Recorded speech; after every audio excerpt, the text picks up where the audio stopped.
Hello everybody, welcome back to another episode of Side Projects. This one is, I believe it was a comment suggestion, but it's all about the most expensive movie sets ever made. So let's jump in.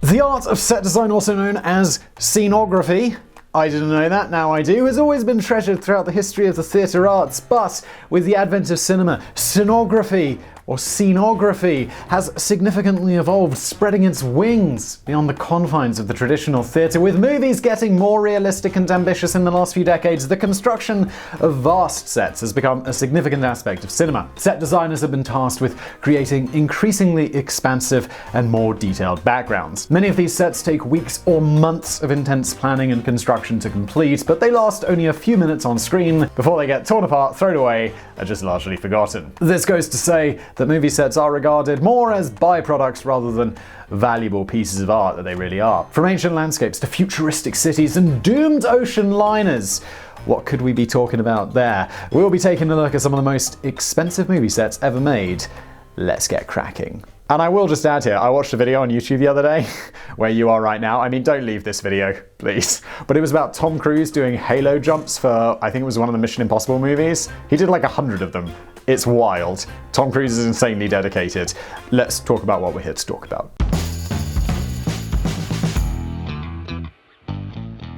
For a movie series that pushed the bounds of visual effects in filmmaking, you wouldn't quite expect a ton of cash to be splashed on physical sets as well. However, the Matrix franchise did that as well, spending over $363 million in the production of its 3 feature films: The Matrix Reloaded, and The Matrix Revolutions. Going down in order of quality there. The Matrix Reloaded and The Matrix Revolutions are both listed among the most expensive back-to-back film productions in history, but The Matrix Reloaded took things a notch further, with its freeway chase scene earning a solid place in this video. The freeway chase scene was one of the most memorable movie scenes of all time, and for a good reason. While brainstorming for more dramatic, more expensive action set pieces, the Wachowskis decided to include a dramatic chase sequence on a super busy highway. This would involve dozens of civilian and police cars, trucks, guns, motorcycles, and well, a lot of stunts. While this would make for a cool scene, it would require the road to be closed for a long time and would take even longer to set all of the cars back in their original positions. Determined to bring that chase to life, the Wachowskis decided to build their own freeway, a set that would reportedly cost about $2.5 million. The customized freeway stretched across 1.5 miles, complete with its own exit ramp and concrete walls. It was built on a decommissioned naval airbase in Alameda, California.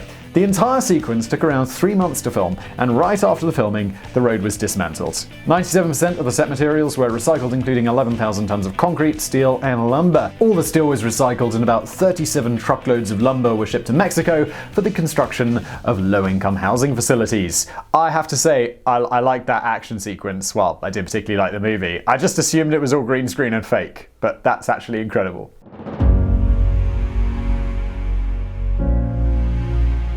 When it comes to mega-budget movie productions, James Cameron is a name that comes with some pretty pricey standards, and the sheer scale of Titanic was just another level. Titanic was, in fact, the first movie in history to cost more than $200 million. The box office behemoth was so expensive that it took 2 major production companies to finance. At one point, when the movie hit a little over $1 million per minute of screen time, the executives began considering cutting the movie's length. During the making of the epic romance classic, James Cameron chose to construct a replica of the historic ship RMS Titanic, which had tragically struck in 1912. The ship was the main set of the movie, and it would cost nearly half the entire production budget. During the set's construction, the production company bought a 47-acre waterfront estate in Mexico, where they built a $40 million horizon tank containing over 17 million gallons for the ship's exterior. If you're wondering what a horizon tank is, well, it's commonly used in filmmaking to help filmmakers get a view of an ocean without actually being out there in the ocean. It sounds like an infinity pool. In the case of the Titanic, the tank provided 270 degrees of ocean view. James Cameron ensured that almost Almost every section and element of the ship were recreated according to the original design, and even hired 2 Titanic historians to validate the historical details in the film. The few that were impossible to recreate were replaced with digital models. The back end of the ship was built on a very large hinge that allowed the ship's tip to go up in the air during its sinking sequence, giving the viewers the illusion that the ship was disappearing beneath the raging waves. The movie's production costs proved controversial for James Cameron, and even got into a fight with his sponsors over the profitability of the project. Not exactly a surprise there when it was the most expensive movie ever. $1 million a minute, James. Ultimately, the Titanic investment would pay off against all odds. Titanic made over $2 billion worldwide and remained the highest-grossing movie of all time from 1998 all the way to 2009. Interesting, this impressive record was broken by Avatar, which was also written, directed, and produced by, well, I'll let you guess.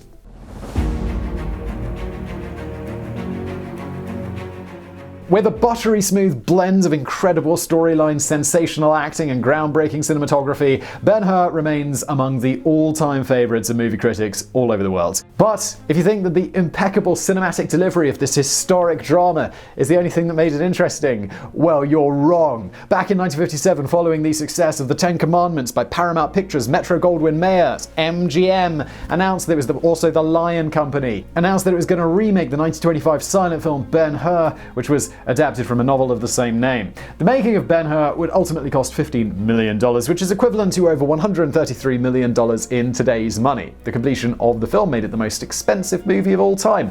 There were over 200 camels, 2,500 horses, 10,000 extras, 100 wardrobe fabricators, and 400 pounds, 180 kilograms of human hair used to make fake beards. Why couldn't they just get people with real beards? There are plenty of us. But all of these were completely trumped by the sheer size of the film's 300 sets, which were spread across 148 acres and 9 sound stages. The sets for Ben-Hur were constructed using £1 million, 450 kilograms of plaster, and about 40,000 cubic feet. That's 1,100 cubic meters of lumber. An artificial lake capable of producing sea-sized waves was built for the movie's sea battle sequence. A vast backdrop measuring 50 feet, 15 meters high, and 200 feet, 61 meters wide was erected to completely hide the city and the hills in the background. The filmmakers also employed 1,000 workers who spent a whole year carving out an 18-acre chariot arena from a rock quarry for its 9-minute chariot race. This arena was the single largest film set ever built at the time, and it cost over $8 million in today's money. For all it's worth, the chariot race surely lived up to the hype, as it is regarded as one of the most exciting action sequences of all time. The exact total cost of the movie's entire set remains unknown because Hollywood movie makers, well, they're quite secretive with their accounting. However, it is estimated the cost of the set was more than half of the movie's entire budget.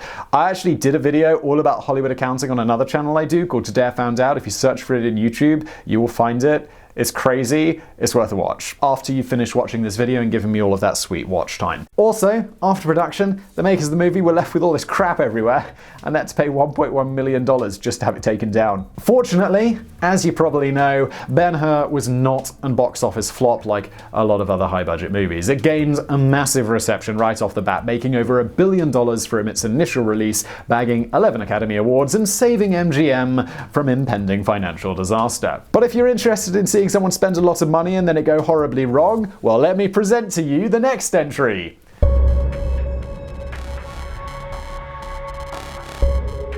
You might think it would be impossible for a movie to be a massive success and a massive failure at the same time. But well, there's Cleopatra. Released in 1963, the American epic historical drama achieved notoriety during its production for its unprecedented cost overruns and production troubles. Before the completion of the movie, backstage they had their fair share of drama. Directors were fired, casts and locations were changed, sets were constructed twice, a scandal was uncovered between co-stars and 20th Century Fox nearly went bankrupt. During the initial phase of the movie project, 20th Century Fox had budgeted $5 million, which was a lot of money at the time, but by the end of the production, the movie had swallowed up, wait for it, $31 million, which in today's money, $260 million.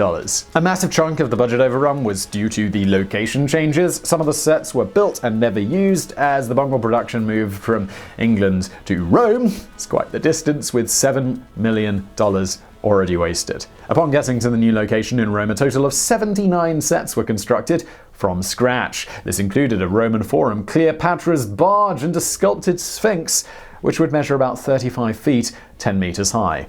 I feel like they could have just gone to Egypt. I mean, you already went from England to Rome. The Roman Forum set alone measured over 1,000 feet wide and 1,600 feet high. This was twice the size of the original building on which the set was based upon. Cleopatra and its production team were already making headlines due to the dramatic turn of events backstage, and upon the release of the movie, huge sales were recorded. Now, you might be thinking that Cleopatra bombed at the box office, but it didn't. It actually did incredibly well, but it was so wildly expensive that it was still a bit of a financial failure. Fox still had a loss of $4 million.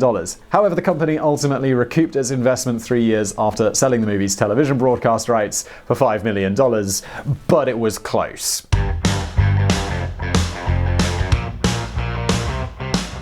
WATERWORLD is a film set in the distant future in a post-apocalyptic world buried 25,000 feet beneath the ocean. Perhaps one of the top flops of the big screen, WATERWORLD sent director Kelvin Reynolds' reputation to a watery grave, and almost dragged Kevin Costner's career down with it. But what's more awful about this project is the fact that it didn't only fail to impress critics, but it also struggled to recoup its massive budget at the box office. In a bid to pull off his futuristic concept as realistically possible, he didn't really flood the world. The makers of WATERWORLD decided to build the entire sets from scratch. These utterly ingenious sets would prove to be a logistical nightmare, one that saw the production company burn through millions and millions of dollars. The biggest culprit was a monumental 1,000-ton floating island constructed off the coast of Hawaii. This artificial island had a circumference measuring a quarter mile, that's 400 meters, and used up all of the steel that was currently available on the Hawaiian Islands. To complete the construction of this set, the crew had to ship in more steel from California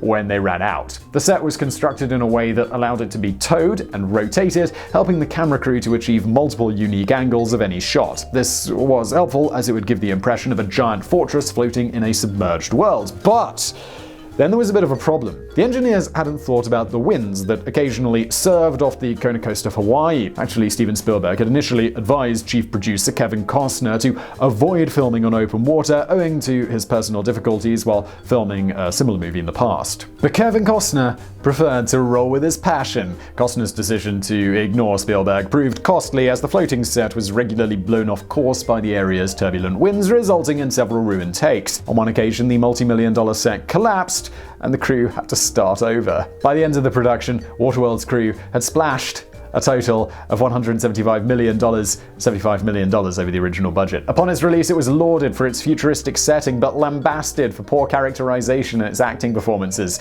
Owing to its enormous cost overrun, WATERWORLD was unable to recoup its investment for a long time. However, over time, it has become slightly profitable through the sale of TV and broadcast rights. Look, filmmaking isn't for the faint of heart, and you gotta have a deep pocket. From the entries we've discussed in the video today, it isn't so hard to see how far movie makers are willing to go to bring their imaginations to life. Sometimes a producer's ideal set could simply be an empty room, and at other times, they could go right off the deep end. You'd think that throwing all of that cash to make an amazing movie would guarantee box office success, but it doesn't always. For Kevin Costner, if he had listened to Steven Spielberg, perhaps WATERWORLD could have turned out differently, and Spielberg wouldn't be at home all day, fighting the urge to call Kevin and say, "Kevin, told you so." I really hope you enjoyed that video. If you did, smash that like button below. If you didn't, smash that dislike button below. Subscribe to this channel, and thank you for watching.